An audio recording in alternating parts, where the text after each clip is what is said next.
Welcome, everybody. I'm so glad that Stan made the kind of commitments that he showed today. Everybody that's gone into making these events happen here, they've really contributed a lot to our ability to collaborate and implement, which is really the theme of this whole event. I think it's also interesting, Stan, that you initially interpret from your own experience the question of what if there was enough, which is a very interesting interpretation because it's really a question not only of possibility, but of implementation and what we have to actually do about what there's not enough of. And I think we all agree that there's really not enough money going to those indigenous groups, emerging economies. And I'd like to speak to that community that we talked about to get to communities, the community of social entrepreneurs that are actually making change in this world that are represented in this room. So please give that culture a hand if you really believe that that's something. So, is there enough money?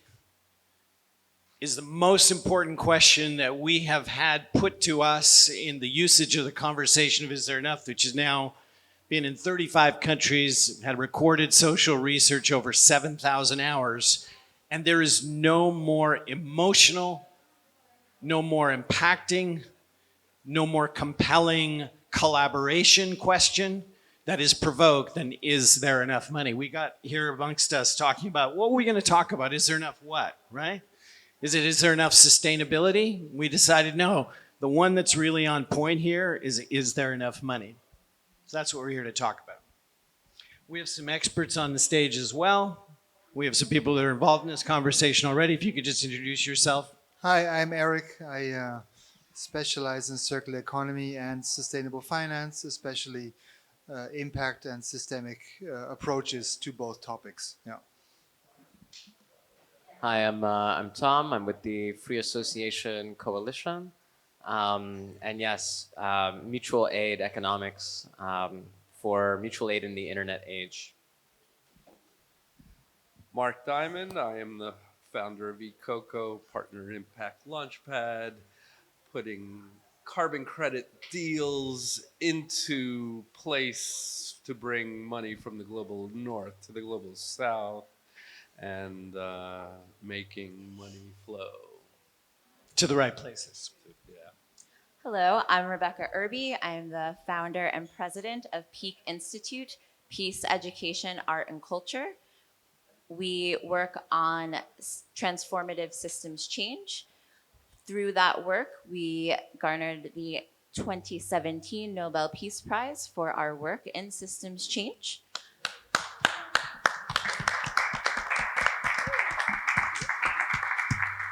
And I'm here to ground the conversation in not only what is possible, but also in what has been done and remind us of our interconnectivity and that that truly is the key to how we move forward. Hello, everyone. I'm Jimmy Cohen, tree planting Guinness World Record holder, co-founder of TreeGens, and founder of Let's Grow DAO. Hey, my name is T-Rex, and I am a systems thinker in Web3 technology and how this technology stack can be applied to enable greater funding for actions around the world related to positive impact and addressing climate change. Thank you, everyone. This is such an incredible group of humans on the stage, so we're really excited that you're joining us today. Daniel, I wanted to ask you, how did this whole conversation and question of is there enough come about? It was actually inspired by a much more pronounced and specific not enoughness question, which is the one we're dealing with today. I am a student of the world game, Buckminster Fuller's world game, the opposite of a war game, of how to make the world work for 100% of humanity, with a few conditions after that. And I tend to look at things the way I look at them with clients or founders that we produce out of Impact Launchpad. We're a venture studio for social impact. And when they're stuck in some way, I'll say to them, fast, cheap, good, pick two.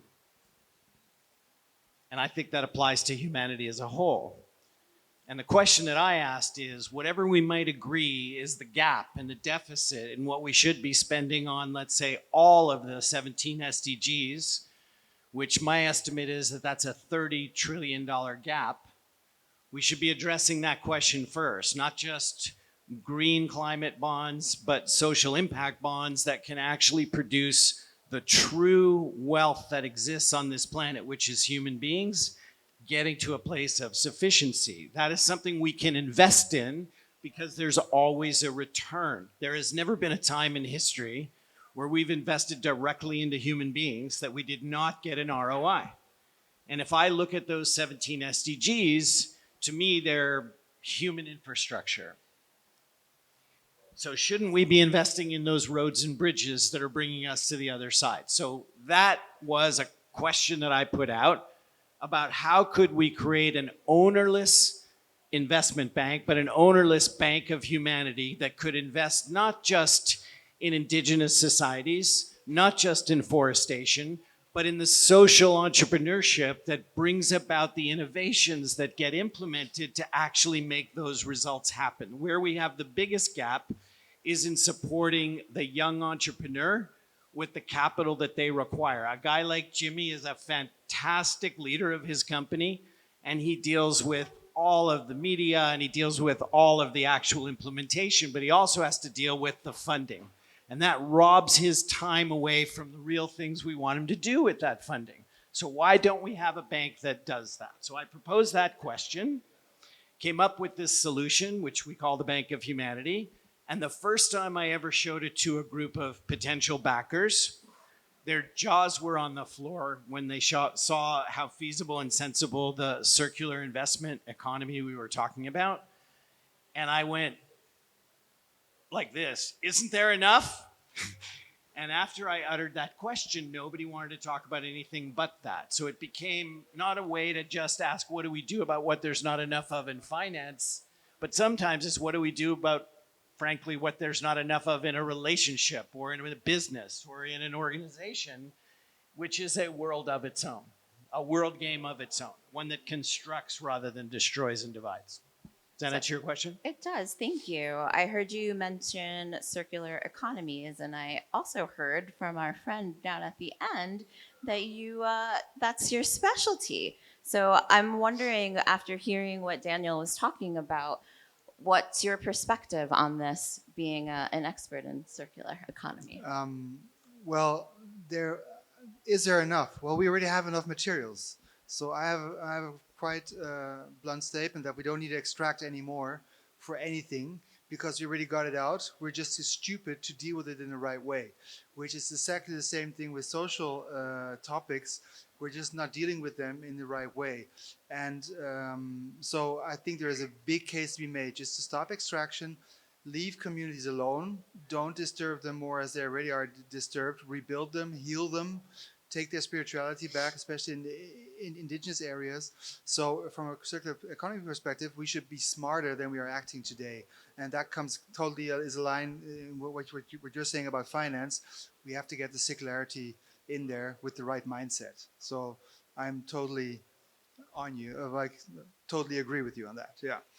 And I guess the question I put to everybody in the room, and we have a PhD at the end here as well, is how many ways to solve this problem do we need? You need a decision. Sorry. Looking at you. How many ways to solve the problem do we need? Of this gap that we have. I think we need enough solutions out there, which enough, I think, could even be unlimited. There will be problem after problem and solution after solution that gets created. And what's the benefit is that each solution that gets put forward actually benefits the entirety of the world if we implement it in a right way. So being able to adopt these solutions and having many different ones to address many different things is my answer to that one.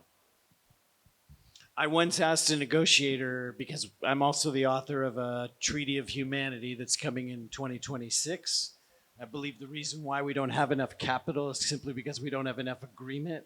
I think we don't have enough agreement because we're warriors. And so the opposite of war isn't peace, the opposite of war is agreement. So we're launching a treaty of humanity. And on the basis of that, for individuals, not nations, and I asked a negotiator between Israel and Hamas, and I said, how many ways to peace do we need? And he said, as many as it takes, which is kind of what your answer was, right? And I do think there's a not enoughness of nurture and support of wild ideas. We don't have an economy that supports it. We don't have a culture that supports it. We tend to think the realist in the room is the devil's advocate, not realizing he's actually advocating for devil, right? We don't have enough what's good about that idea, and how can we take the parts of it that work and deal with the other parts that don't later? That's how you nurture an economy that takes innovation and turns it into implementation, which is what your work is really all about, the way I see free association. Do you see a relationship to that? Yeah, well, there's something that's coming up for me with this topic of is there not enough and is there enough? A friend was recently telling me that next year, the collective experience of humanity over the course of the year, in total, when we add up all the hours of all the individuals, will exceed the estimated lifespan of the universe. Right? So is there enough, right? Collective capacity, right? There will be more, we will next year literally exceed the age of the universe in terms of collective attention, actually, right? It's a very important metric you're bringing up. And so then the question is, at least a question that comes up for me when I'm like, wow, okay, well then how are we directing that sublime, almost unfathomable amount of human collective attention and energy, right? So from a free association perspective as well, it's like we live in an economy where our society is constantly trying to get us to direct our capacities in ways that don't lead to mutually or collectively mutually fulfilling relationships and endeavors. Oftentimes, we will direct our capacities in a way that benefits one party over another. Um, and so, free association is one of those solutions out there that tries to build an economy off of like the logic of reciprocity and mutuality, but without exchange necessarily. So yeah, there's just some thoughts coming up as it's rising. No, it's Yeah. totally on point. Very much so. Especially thinking about, I hear often that there is a economy of attention. So I find that statistic really fascinating and really critical for how we're going to be able to move forward. So thinking about attention as economy, I'm wondering, and I'm asking all of us up here, what are our investment strategies, knowing that attention truly is the economy? And when I think about money or wealth in general, I think about it as an exchange of energy. And this is a question I don't have an answer to, but I truly am wondering, what does an investment strategy look like with that type of knowledge? Well, I want to go back into the crazy ideas, and investment in a crazy idea is sitting right next to me. Has been convincing some pretty wildly out there individuals to join their effort, and actually already has an investable asset that's part of that effort as well. So you're talking about the Growalition. So since COP started, we've convinced so far 9, mostly environment ministers, but high up there environmental leaders, 9 different countries to do countrywide tree planting days. And just in one such country, we managed to get 714 million trees planted in 24 hours by uniting 29 million tree planters. And so I think we're gonna have a dozen by the time COP ends. And so yeah, we set this big, hairy, audacious goal of getting 1 billion trees planted in a day, and I think that could seem like a small goal if 12 countries really do go all out to do that. And People say like, is there enough to, is there enough money to plant, so many trees? Well, actually, the country that did 714 million in a day was Ethiopia. And this was actually, believe it or not, without any external funding whatsoever. No investment, no carbon funding. It's the government of Ethiopia that committed 1% of tax revenue to seedlings, and then 29 million people volunteered to get those seedlings planted. And that is which was more important in that quotient between those two, the 1% or the 29 million in your view? Hard question, isn't it? Yeah. Well, the 1% maybe is a form of leadership, and that started at the top level, right? The prime minister of the country delivering passionate speeches and himself going out and planting these trees and really leading through action. And another action is like, yeah, we're gonna fund all these seedlings because, of course, it's impacting climate change. It's also impacting food security and all those different things. And that is what allowed people to really take inspiration from it. And when I was on the ground doing the first ever Growlympic Games, so we're making tree planting a sport and gamifying with all these different ways with cash prizes, etc. 3 out of the 4 winners of the cash prizes decided to philanthropically share that around, either with each other or put it towards more seedlings to plant more trees. 3 out of the 4 committed that. And I was so blown away by that fact that she was going to take the prize money after volunteering to plant trees and winning this competition and actually put that towards more regeneration. That's how deeply she cared about that. And so yeah, it can really grow a long way when there's enough determination and passion behind it.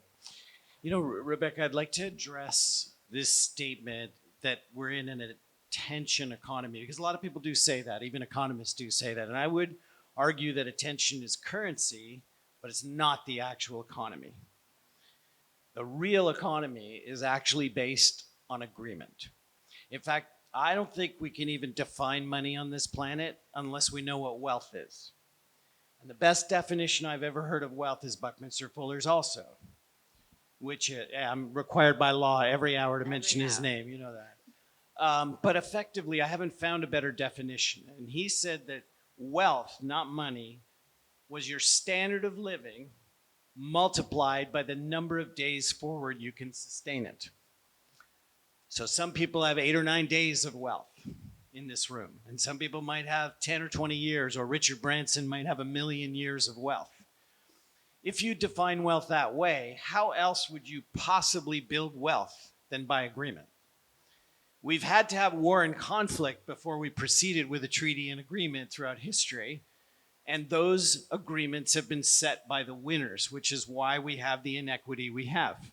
But human beings are capable themselves, now that we have these technologies like free association, everything else that we've seen here at COP, to be able to organize themselves.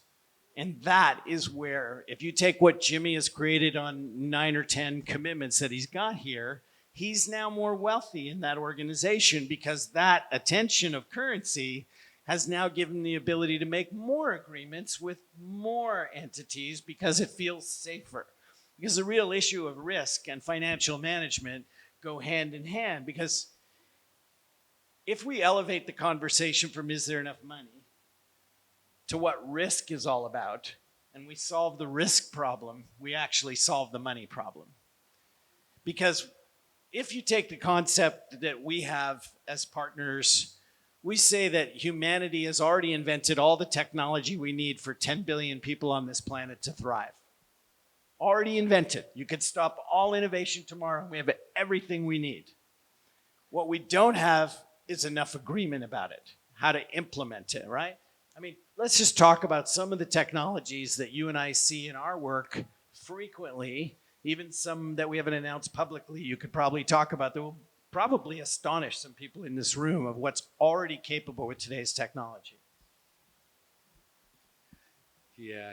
So So the innovations that exist today are so advanced, um, and they are just simply not all over and commonplace. From transforming landfills, just getting rid of those. Those are literally mines. We don't need to dig into the ground. We got piles of garbage half a mile high in the sky, which we could mine. And why do we have all of this, um, all of these systems of the way we grow and harvest food? One third of everything that is produced never gets to market. So our whole systems really need to be rearranged. And yes, And let's just go through the hit list of a couple of things that might astonish people. Number one, we work with some projects that can mine all the water we need out of the sky with today's technology, powered only by the sun, and is so inexpensive already. We could cover the earth for about $1 trillion with fresh water for everyone, and we would never ever go thirsty again. And if you could grow water effectively out of the sky in enough volume, you can make food as well. So we can make food and water in the desert with today's technology. What we don't have is a business model for that. That's the only thing that's missing. We need a social model for that, not a business model. You're right. Because that's the wrong word. So we're framing it in the wrong direction. When we take economy out of the equation and make it more social, and that's what we need. And we need to be smart, and we need to share, and we need to learn from ancestors and in indigenous wisdom. Because one thing I think is very key is that we learn more from the intelligence and the wisdom, because they all think in cycles, generational cycles, food cycles, spiritual cycles, moon cycles, and things like that. And we should embrace that more in our decisions to make it more equitable. And, Well, that's what's missing. Yeah, I mean, I love the transposition that you're making out of that to put the social aspect on it. I also know that unless it works for 100%, it's not going to work. And there are, if I may say, from testing, there are those of us who would never see it from a social perspective, but only see it from an individual perspective, because nature bred this neurodiversity that includes those of us who don't yet see the social aspect. We only see the world from our own point of view. My question is, can we reach those people too? And I believe with the right incentives, we absolutely can, provided there's enough. If we don't think there's enough, and the only way to even the scales is to take it from the rich and give it to the poor, we're going to remain at war. That's my concern. Even though I think your framing is superb, I really do. It both can be true at the same time. Yeah, okay. Yeah, totally. Well, one thing I wanted to come back to is this idea and understanding of the humanity and the people, and how powerful people are when we choose to believe in our power. And the example of this is in making nuclear weapons illegal and abolishing them. They are not abolished yet by any means, but the process of bringing the world together to make a decision that everyone said was absolutely and categorically impossible because governments wouldn't agree. And I'm here to say that you don't need governments to agree. We don't need institutions to do the work. Once humans, people, everyday people, I'm an everyday person.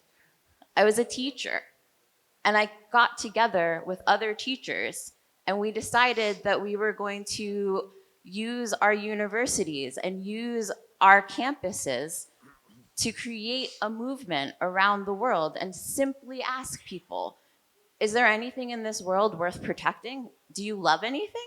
And once they answer, we say, well, isn't that worth protecting? I was like, of course. I'm like, well, then would you want a handful of countries, one person, to decide that they can just destroy that and take it away? And by answering those questions and literally going to every country and getting people and asking about agreement and bringing those agreements to the United Nations, not through the Security Council, where most treaties go, but to the General Assembly to get a supermajority, 122 countries, to agree nuclear weapons should be illegal. That was something. That was started by you and by people who worked with you to actually make that happen. Yes. Yeah, that's just, yeah, you can give that a round of applause. Whatever, in light of that, whatever we think of what happened after the Arab Spring was a hell of a phenomenon. And they used to say and shout out at those events, the people have more power than the people in power, provided they organize. And we now live in an arena and in a time, my gosh, 2025, where we can have things like free association and things like tree gens and all of these digital economies, digital nations is how I think of them, where our ability to organize and communicate and be an effective force together, I don't think the 1% of 20 years ago had anywhere near the power that an ordinary individual with no contacts and just a great idea has. So I again, the image of our collective capacity as a humanity together is coming back for me, and I want to continue on this thread of like, collectively next year we will collectively experience longer than the estimated lifespan of the entire universe as a humanity in terms of number of hours collectively. But then the question, right? What do we do with that? The question is that in our association with each other as a society, how is the way that we direct our capacities in our free association with each other increasing or decreasing our collective capacity for action, right? In alignment with the world that we want to live in. So on the one hand, it's like, okay, we've got more than a universe worth of collective time. You're about to say more than enough. Yeah, we've got a universe of collective time to be able to do something, but the way that we associate with each other and how our capacities match up or are told to match up by various organizational economic forms leads to the depleting of our energies, either at the expense of one to the benefit of other, but these mutual win-win kind of energy synergizing interactions and the kinds of economies, cultures, rituals, organizational forms that actually sustain new institutions that actually sustain such kinds of interactions to unlock that collective action and potential. This is something I'm very much looking forward to, as well as witnessing an emergence here. Yeah. Anyways, I'm just very excited. Yeah. Amazing. So we're coming to the end of our time together in this moment and iteration. So I wanted to just put out to the group on the stage, are there any final thoughts or comments that each of you would like? I'm going to start with my good friend Jimmy over here. I think a lot of people are not fully aware of the abundance that is out there that can be attracted. But coming back to this question of, is there enough money? In many different categories, one of them being like grant revenues. I think a lot of people look to traditional grant pools, which do exist out there and are abundant, but there's also more innovative grant pools. One of this is called Gitcoin, which is like a democratic grant pool. So everyone gets to vote by donating $1, and then they just match those donations, heavily weighing the number of contributors more so than the amounts that they contribute. And so there are these innovative and all kinds of different funding mechanisms that are out there that are being innovated upon as well.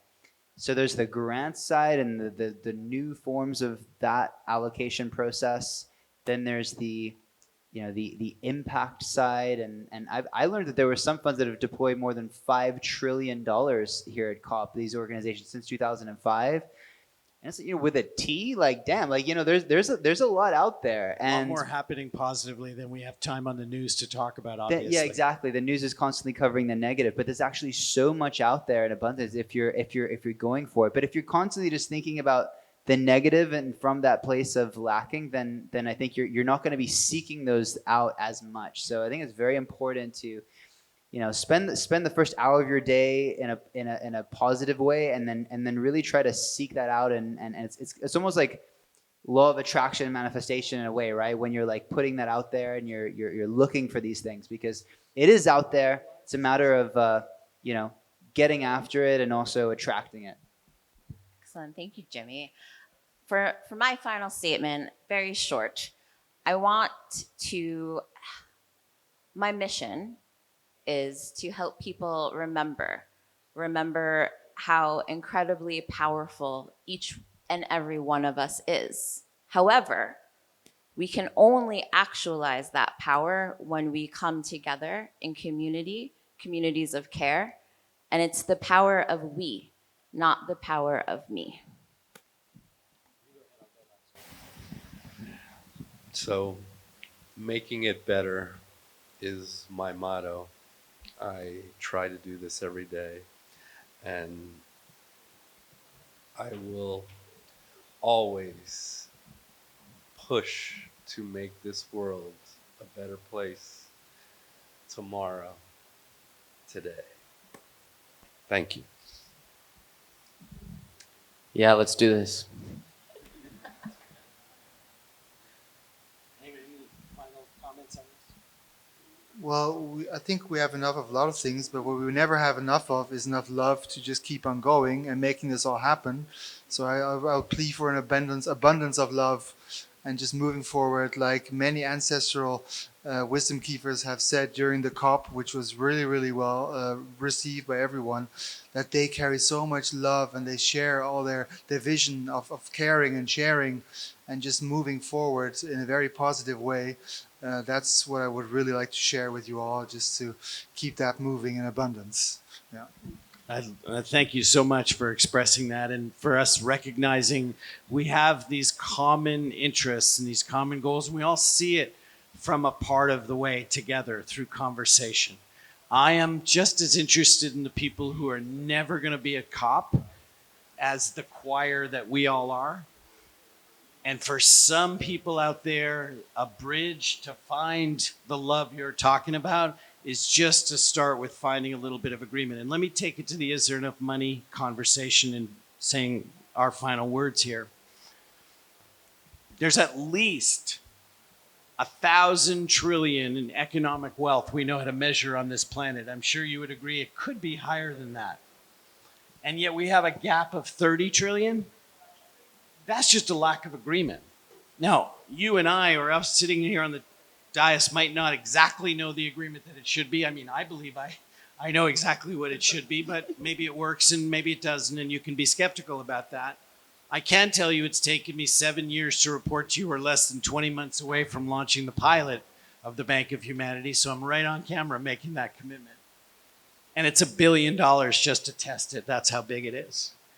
And what I'd like to see is a future in which somebody like Jimmy can not only not have to worry about where he raises funds for his project, but we can actually arm him with capital to invest in a bunch of his buddies' projects too, and get a proliferation of projects going out the door.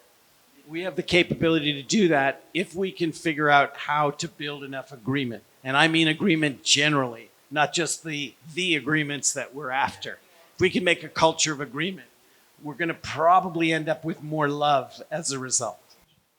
Thank you so much, everyone. Please give everyone a big round of applause, and a big shout out to Stan and Hub Culture for hosting this and giving so much space and opportunity to so many different groups and organizations this week. Thank you, Stan, and for all your years of leadership in the whole space and everything you do around the world.